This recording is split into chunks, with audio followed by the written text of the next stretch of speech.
आप सबका स्वागत है मेरे YouTube channel invest and grow में। मेरा नाम अभिषेक है।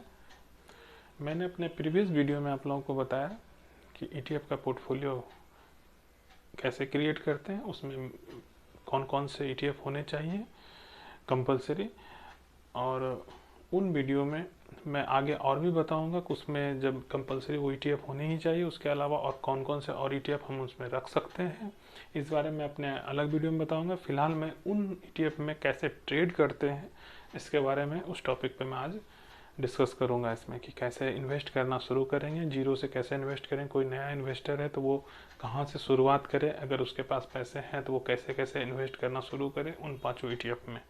मैं उन पाँचों ETF के बारे में आपको पहले बता चुका हूँ। मैं फिर से एक बार आपको समरी दिखा देता हूँ।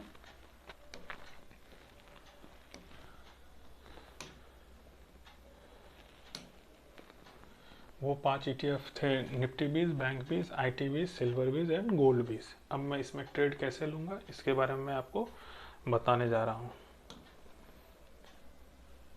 3 इक्विटी सेगमेंट से मैंने ETF इसमें बताया, निफ्टी, बैंक एंड IT। इन तीनों पे मैं ट्रेड लेने के लिए एक ही बार बता रहा हूँ। सपोज किसी भी पर्सन के पास 1 लाख रुपीज़ है, मैं एक मान रहा हूँ, हो सकता है किसी के पास 50,000 हो, किसी के पास 10,000 हो, किसी के पास 10 लाख हो, आप उस पर चलेंगे। मैं एक एग्जांपल के लिए बता रहा हूँ। 1 लाख रुपीज़ है, सपोज मुझे निफ्टी 20 खरीदना है, तो निफ्टी 20 100 रुपीज़ पे सपोज अभी ट्रेड कर रहा है, 100 रुपीज़ पे ट्रेड कर रहा है। तो मुझे पाँचों ETF में पैसे लगाने हैं, तो सबसे पहले मैं इसे 5 से डिवाइड कर दूंगा। पर ETF के लिए मुझे इसमें 20,000 रुपीज़ लगाना है, अगर मेरे पास 1 लाख रुपया ही टोटल पैसा है। ठीक है, 20,000 करके मुझे प्रत्येक पाँचों ETF में डिवाइड कर दिया मैंने। अब निफ्टी 20 सब मैंने यहाँ लिख दिया, निफ्टी 20। सपोज निफ्टी 20 का प्राइस अभी 100 रुपीज़ पर क्वांटिटी चल रहा है। अब मुझे खरीदना है, तो मैं अब क्या करूँगा, ये 20,000 मैंने निफ्टी 20 के लिए रखा है। अब इस 20,000 को भी मैं फिर से 5 से डिवाइड कर दूंगा, 4,000 हुए। ठीक है, 4,000। अब मुझे क्या करना है कि 4,000 रुपीज़ का निफ्टी 20 पहले बाय करना है, और शेष 16,000 मुझे सेव रखना। मैंने क्या किया, ये 4,000 को मैं एक लॉट साइज बोलता हूँ। ये एक लॉट हुआ, मैंने पहला लॉट साइज 4,000 का खरीद लिया। इसमें कितने क्वांटिटी परचेज हुए, मैंने पहला क्वांटिटी 100, मान लीजिए मैंने 100 रुपीज़ पे ख़रीदा, तो मेरे पास 40 क्वांटिटी आ गए। ठीक है, अब मैं अगला जो इसमें मेरे पास 16,000 यहाँ शेष बच गए। ठीक है, इतने रुपीज़ शेष बच गए। अब मुझे मैंने एक लॉट साइज 4,000 का यहाँ पे क्रिएट किया। अब मैं क्या करूँगा, यहाँ से जब ये इसमें गिरावट 3% की होगी, यानी कि ये जब 97 पे ट्रेड करेगा, तब मैं इसमें फिर से 4,000 का खरीद लूँगा इसमें। अब उसको आप डिवाइड कर लीजिएगा, जो क्वांटिटी आएगा, समझ दीजिए मैंने यहाँ पे X क्वांटिटी लिख दिया, X क्वांटिटी परचेज होगा। फिर यहाँ से जब ये 3% और डाउन आएगा, मैं फिर अपना एक Y क्वांटिटी यहाँ पे बाय कर लूँगा। ठीक है, ये फिर यहाँ से 3% डाउन आएगा, और सब 4,000 यानी कि इसको अगर मैंने 5 से डिवाइड किया है, तो यानी कि मेरे पास यहाँ 4,000 यहाँ पे इन्वेस्ट हो गया,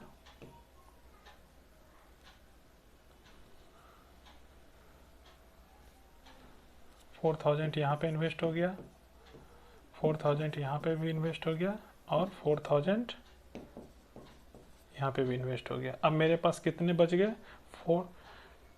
टोटल 20,000 थे, मैंने अभी तक 12,000 रुपये ही इसमें इन्वेस्ट किए हैं। अब अगले 3% की गिरावट पे मैं फिर यहाँ Z क्वांटिटी बाय कर लूँगा 4,000 का। मेरे पास अभी भी 4,000 बचे हुए। मार्केट कितना डाउन आ गया, 9% डाउन हो गया, यानी कि अगर यहाँ से फिर 3% मार्केट डाउन आता है, तो मेरे पास पैसा बचा हुआ है 4,000।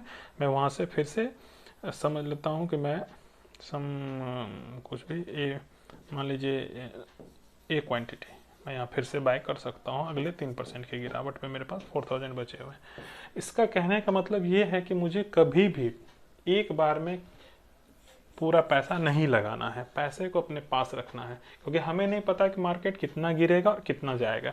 सपोज मैंने यहाँ पे पहला क्वांटिटी बाय किया और मार्केट 3% गिर के नहीं ऊपर चला गया यहाँ से, तो मैं क्या करूँगा यहाँ पे, जैसे ही ये 3% ऊपर जाएगा, मैं यहाँ पे मान लीजिए मैंने 40 क्वांटिटी बाय किया था, तो मैं 40 क्वांटिटी यानी 4000 का मैंने बाय किया था, 40 क्वांटिटी मैं यहाँ सेल करके प्रॉफिट बुक कर लूँगा।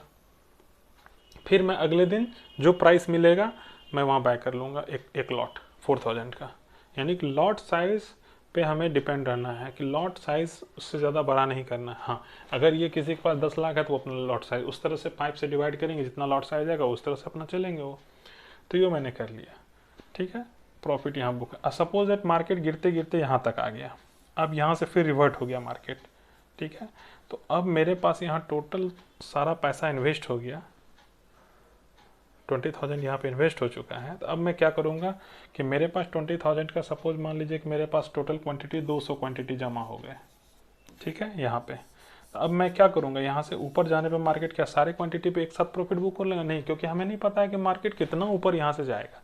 तो इसमें मिनिमम टारगेट रखना है 5%, 5 to 6% का एक टारगेट रखना। अगर मेरा यहाँ तक मार्केट आ चुका है तो 5 से 6%, जब ऊपर जाएगा तो मैं यहाँ से इसमें 50% प्रॉफिट बुक करूँगा, यानी इसे 2 से डिवाइड करें, यानी 100 क्वांटिटी में बुक करूँगा और 100 क्वांटिटी अपने पास जमा रखूँगा, क्योंकि हो सकता है मार्केट यहाँ से और ऊपर चला जाए। अगर नहीं जाता है मार्केट, फिर से रिवर्ट आ जाता है, फिर मुझे वही 3% की स्ट्रेटेजी पे इसमें और पैसा इन्वेस्ट कर देना है।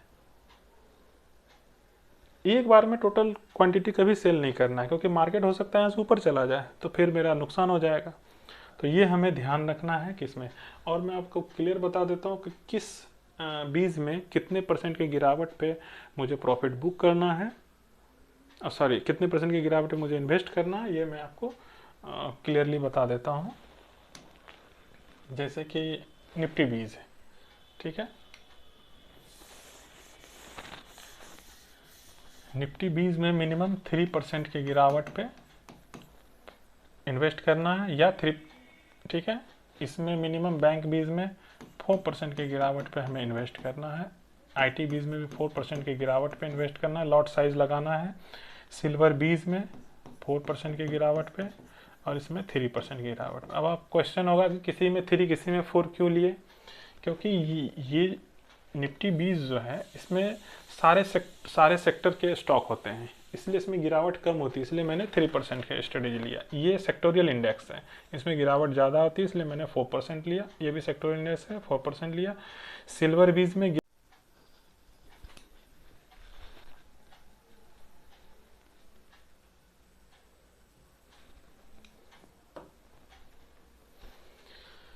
इसमें क्वेरी होगा आप लोगों का, किसी में 3% किसी में 4% की गिरावट पे ही क्यों लगाएंगे। तो इसका मैं जवाब दे देता हूँ कि निफ्टी बीज एक कॉमन इंडेक्स है, इसमें बहुत सारे सेक्टर से स्टॉक होते हैं, तो इसीलिए इसमें गिरावट कम होती है। बट बैंक बीज एक सेक्टोरियल इंडेक्स है, जिसमें सिर्फ बैंक के ही स्टॉक होते हैं, इसलिए इसमें गिरावट थोड़ी इसके मुकाबले ज़्यादा होती है। आईटी बीज में सिर्फ आईटी के ही स्टॉक होते हैं, इसलिए इसमें गिरावट थोड़ी ज़्यादा होती है, इसलिए हमने इसमें 4% रखा। सिल्वर बीज गोल्ड के मुकाबले थोड़ा ज़्यादा गिरावट होती है, इसमें वॉलेटिलिटी थोड़ी ज़्यादा होती है, इसलिए इसमें 4% रखा, इसमें 3% रखा। मैं अपने अगले वीडियो में आपको बताऊंगा कि इन्वेस्टमेंट, अभी मैंने जो इसमें बताया ये बेसिक लर्निंग है इन्वेस्टमेंट का, कि इन्वेस्टमेंट शुरू कैसे करते हैं ETF में।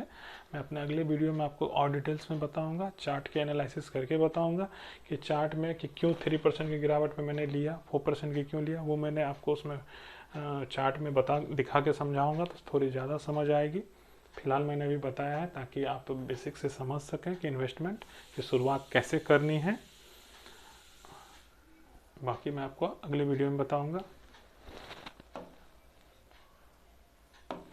आप सभी दोस्तों से रिक्वेस्ट है कि मेरे YouTube channel invest and grow up को सब्सक्राइब करें, मेरे वीडियो को लाइक करें और ज़्यादा से ज़्यादा शेयर करें, और जो भी आपका क्वेरी हो कमेंट में लिखें। जिस टॉपिक पे वीडियो चाहते हैं कमेंट में लिखें, मैं आपको ज़रूर जवाब दूंगा, और जो भी क्वेरी हो मैं उसका भी जवाब दूंगा। और कोई भी टॉपिक से रिक्वेस्टेड हो कि इस टॉपिक पे वीडियो चाहिए हो, आप रिक्वेस्ट करें, मैं ज़रूर बनाऊंगा उस पर। धन्यवाद।